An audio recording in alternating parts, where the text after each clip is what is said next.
बहुत बहुत स्वागत है आप सभी का स्पोर्ट्स तक में। बाबर आजम के लिए अभी तक एक बल्लेबाज के तौर पर ये वर्ल्ड कप डिजास्टर की तरह जा रहा है। रन बना रहे हैं लेकिन तब भी सवाल उठ रहे हैं, रन नहीं बना रहे हैं तो और ज़्यादा सवाल उठ रहे हैं, क्योंकि रन जब वो बनाते हैं 50-55 क्रॉस करते हैं तो लोग कहते हैं कि अब तो आप अपनी टीम को आगे ले जाएंगे, लेकिन उसके बाद बाबर आजम आउट हो जाते हैं। इस साल हमने कुछ आंकड़े निकाले हैं बाबर आजम के बल्लेबाजी के, और उन आंकड़ों को देखकर आपको लगेगा कि यार बाबर ने रन तो बनाए हैं, लेकिन बाबर के साथ सवाल यही है कि जब इंपॉर्टेंट मैच आते हैं और जब जरूरी समय आता है उस टाइम पर ही वो रन नहीं बनाते। और हर कोई यही कह रहा है कि बाबर आजम वर्ल्ड कप में फेल ही होते हैं, जब भी बड़ा मंच आता है बाबर आजम फ्लॉप हो जाते हैं। तो एक बार कुछ आंकड़े हैं और उनके ऊपर बहस चल रही है कि बाबर आजम एक बल्लेबाज के तौर पर आखिर कर क्या रहे हैं इस वर्ल्ड कप में, तो वो नजर डाल लेते हैं। बाबर आजम का अगर आप इस वर्ल्ड कप का परफॉर्मेंस देखेंगे, 6 मैच खेले हैं, 207 रन बनाए हैं, एवरेज है 34.50 का, 53 लगाए हैं इन्होंने, और बेस्ट परफॉर्मेंस है 74 रन का जो अफगानिस्तान के अगेंस्ट आया था। बाबर आजम के साथ दिक्कत यह है कि स्टार्टिंग में चलो रन नहीं आए, लेकिन उसके बाद कुछ स्टार्ट्स ऐसे मिले जिसमें लगा कि बाबर एक बड़ा 100 बना सकते हैं, अच्छी जगह ले जा सकते हैं अपने आप को भी, अपनी टीम को भी, लेकिन बाबर आउट हो जाते हैं। लेकिन अगर हम बाबर के आगे करियर पर नजर डालें तो वहां पर आपको चीज अलग नजर आएगी। जैसे कि अगर आप वर्ल्ड कप का इनका एवरेज देखेंगे तो वो 34.5 का है, लेकिन करियर का आप इनका एवरेज देखेंगे तो वो पहुंच जाता है तकरीबन 57 का, 56.72 का इनका औसत है, 5,616 रन है 114 मैच में, और एवरेज आपको बताया अभी 50 इनके हैं 31, और 1900 बेस्ट परफॉर्मेंस है 158 रन। तो ये आपको बहुत अच्छा लग रहा होगा इनका अभी तक का करियर, लेकिन वर्ल्ड कप में तो ये अलग ही बाबर हो जाते हैं। और तमाम दिग्गज जो कहते थे वर्ल्ड कप से पहले कि बाबर आजम इस वर्ल्ड कप में इंपैक्ट डाल सकते हैं, वो अब कुछ कह नहीं रहे हैं बाबर आजम को लेकर। लेकिन बाबर आजम जो 2023 में वनडे क्रिकेट खेल कर आए हैं उसमें हमने इनके परफॉर्मेंस निकाले, क्योंकि लोगों का कहना ये भी होता है ना कि बाबर आजम छोटी टीमों के खिलाफ ही रन बना देते हैं, जब बात बड़ी टीम की आती है तो उनके खिलाफ रन नहीं बनाते। तो अगर 2023 का इनका परफॉर्मेंस देखें कि किन टीमों के खिलाफ इनका परफॉर्मेंस कैसा रहा है, क्योंकि आंकड़ों के बिना पर शायद उतना क्रिटिसाइज शुरुआत में नहीं होंगे, लेकिन वर्ल्ड कप में ज्यादा होंगे। तो इस साल के हमने इनके कुछ आंकड़े निकाले हैं। जैसे कि आप देखें तो आपको शुरू में न्यूजीलैंड ही दिखेगी, क्योंकि न्यूजीलैंड ही गई थी पाकिस्तान में क्रिकेट खेलने के लिए ज्यादा।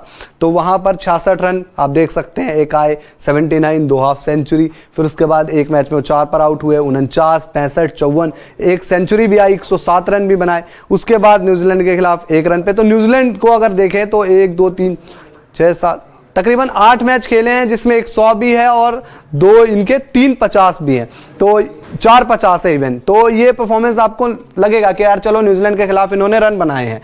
लेकिन उसके बाद जब ये अफगानिस्तान से खेलते हैं तो वहां 2 हाफ सेंचुरी आती है इनकी। अफगानिस्तान के खिलाफ जब ये लगा सकते थे, एक बड़ा 100 परफॉर्मेंस कर सकते थे अच्छा, और आपने देखा कि अफगानिस्तान से पहले बाबर वहां पर श्रीलंका प्रीमियर लीग में भी खेले, वहां पर उन्होंने 100 भी बनाया, तो बाबर से उम्मीद की जा रही थी। लेकिन वहां से कहते हैं ना कि इनका खराब टाइम एक तरह से शुरू हो गया था।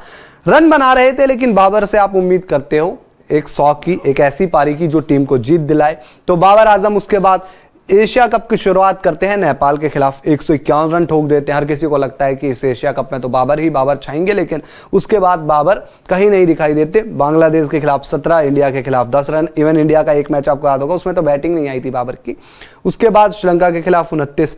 अब बाबर का शुरू होता है वर्ल्ड कप का सफर। नीदरलैंड के खिलाफ 5 रन, श्रीलंका के खिलाफ 10 रन, इंडिया के खिलाफ 50 करते हैं ये, 18 बनाते हैं ऑस्ट्रेलिया के खिलाफ, अफगानिस्तान के खिलाफ इनके 74 हैं, और 50 एक साउथ अफ्रीका के खिलाफ, यानी कि 350 लगा चुके हैं। लेकिन फिर वही बात, एक तो इनका स्ट्राइक रेट बड़ा मसला है, क्योंकि ये बॉल लेते हैं ढेर सारी 50 रन बनाने में, और उसके बाद जब लगता है कि इनका कन्वर्जन अच्छा होगा, ये रन बनाएंगे और आगे का जो आंकड़ा है जैसे 50 से 100 पे ले जाएंगे तो कम गेंदें लेंगे और बाद में ये टीम को फायदा करेंगे। लेकिन बाबर स्ट्रगल करते हैं, रन बनाते हैं और फिर आउट हो जाते हैं 50-55 पे जाकर, और वहां से फिर टीम इनकी नीचे ढह जाती है।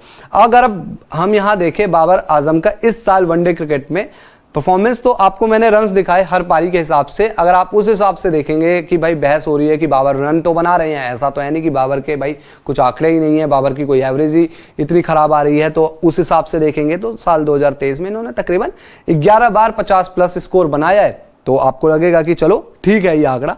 लेकिन फिर बात वही आ जाती है कि वर्ल्ड कप में क्या हो जाता है बाबर आजम को। वर्ल्ड कप में बाबर का औसत इतना खराब है, बाबर आजम अहम मौके पर रन नहीं बनाते। चलो इस वर्ल्ड कप को आप कहोगे कि यार ये वर्ल्ड कप खराब जा रहा है, कोई बात नहीं, इससे पहले तो बाबर ने रन बनाए होंगे वर्ल्ड कप में। तो नहीं बनाए बाबर ने इससे पहले भी रन, क्योंकि आप देख सकते हैं 2022 का ये आंकड़ा बाबर का।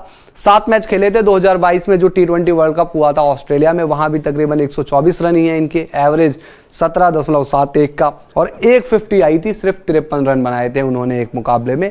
तो बाबर आजम के साथ सारा सवाल यही आ जाता है कि वो रन बनाते हैं, एवरेज उनका बहुत अच्छा है, लेकिन जब बड़े मुकाबले में रन बनाने की बारी आती है तो बाबर आजम कुछ कर नहीं पाते। तो बाबर अब आगे क्या करेंगे वर्ल्ड कप में ये तो वक्त ही बताएगा, लेकिन अभी तक जो उन्होंने किया है उससे ये साफ दिखाई देता है कि बाबर 50, 55, 60 इससे अब काम चलने वाला है नहीं। अगर आपको कुछ प्रूव करना है, अपने आप को बड़े मंच पर साबित करना है, तो बड़ा 100 भी बनाना होगा, और वो 100 बनाना होगा जो टीम के काम आए। तो बाबर के परफॉर्मेंस पर आप लोगों का क्या कहना है, आप अपनी क्या राय देते हैं, जरूर आप कमेंट बॉक्स में बताइए। वीडियो पसंद आया हो तो आप लाइक कीजिए, शेयर कीजिए, स्पोर्ट्स तक को सब्सक्राइब कीजिए, और साथ ही अगर आप ये वीडियो हमारे फेसबुक पेज पर देख रहे हैं तो हमारे फेसबुक पेज को भी लाइक और फॉलो जरूर कर लीजिए।